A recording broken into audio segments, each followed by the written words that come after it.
Good evening. Dr. Kitts, fellow speakers, and most importantly, residents of Fort Erie, thank you for coming out and taking the time to support your local hospital. Tonight, I'm going to address some of my concerns regarding the present NHS Hospital Improvement Plan. I have deep concerns of this proposal by the NHS due to Fort Erie's demographics, as well as its geographic and seasonal isolation. The proposed plan will lead to significant delay in care, poorer outcomes, and transportation issues. Lastly, there is lack of evidence that monies will be saved. First, I'll address transportation. During the winter, this area cannot be traversed easily. Many of you will recall that just 2 years ago, around this very time of the year, we had a large snowstorm. In fact, this area was snowbound. An airport locally here in Buffalo was closed for an entire week. Physicians and staff were required to stay at the hospital to be able to provide care for their patients due to this inclement weather condition. In the current proposal, due to the inability to reach localized care in the emergency, many patients will suffer both increased mortality and morbidity.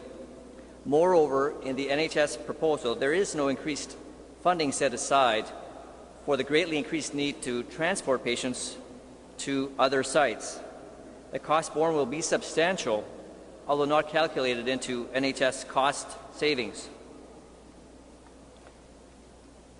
Overburdened in St. Catharines. An aging population can be expected to require greater care. Many will not receive this care. Ambulances are already gridlocked in the bigger sites. They will simply be overwhelmed even further. Offload delay will paralyze the ambulance systems. More ill patients will not survive the trip. Statistics from CIHI, a health care think tank, has recently given a poor report card to the hospital in St. Catharines. Do we wish to further burden a hospital that is already having difficulty in coping with their own admitted patients? We know timely care will lead to better outcomes. We are concerned that our patients will not receive the care they need and deserve. In addition, they will receive care by staff unknown to them, sometimes leading to increased errors, as well as repetition of costly and unnecessary tests and referrals. Time is muscle. A very good example of the problems with delayed care proposed by the NHS is highlighted by the following scenario. We know that cardiac disease is one of the most common causes of both morbidity and mortality in North America. We also know that time is muscle in heart attacks. Ambulances cannot provide thrombolytics, known as clot busters, to restore circulation. Hence, greater heart injury will occur, leading to greater disease burden, further medical needs, poorer quality of life, and increased healthcare costs.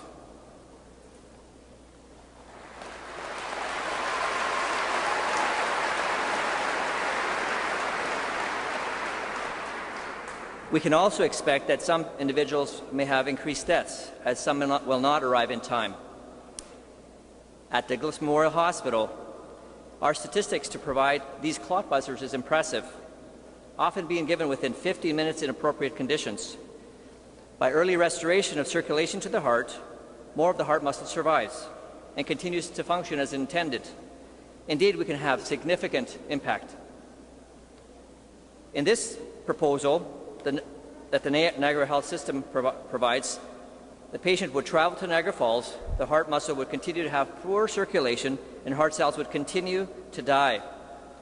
In the current proposal, we can't provide this medication within a half an hour, as this is just travel time. This isn't the standard of care. No cost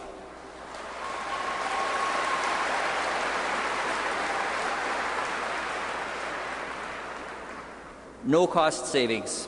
We can also look to past history and receive guidance from research regarding lessons learned in the 90s to amalgamate closed and centralized hospitals in efforts to save money in Canada, the US, and the UK.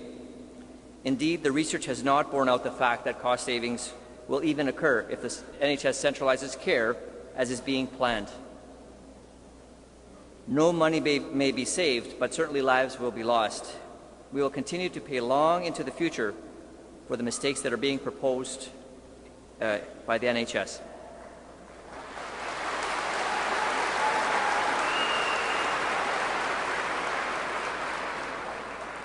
In summary, I have deep concerns of this proposal by the NHS due to the demographics of Fort Erie, the geographic and seasonal isolation.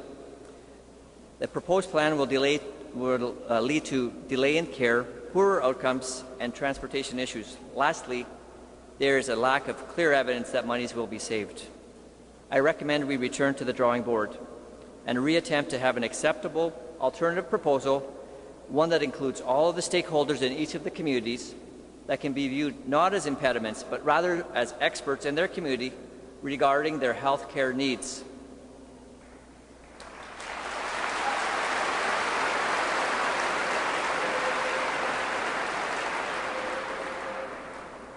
Our ER and inpatient capability defines us as a hospital. We provide an essential service to this community. This is the minimum level of health care that we can accept. Dr. Kitts, thank you for your reconsideration of this proposed hospital plan.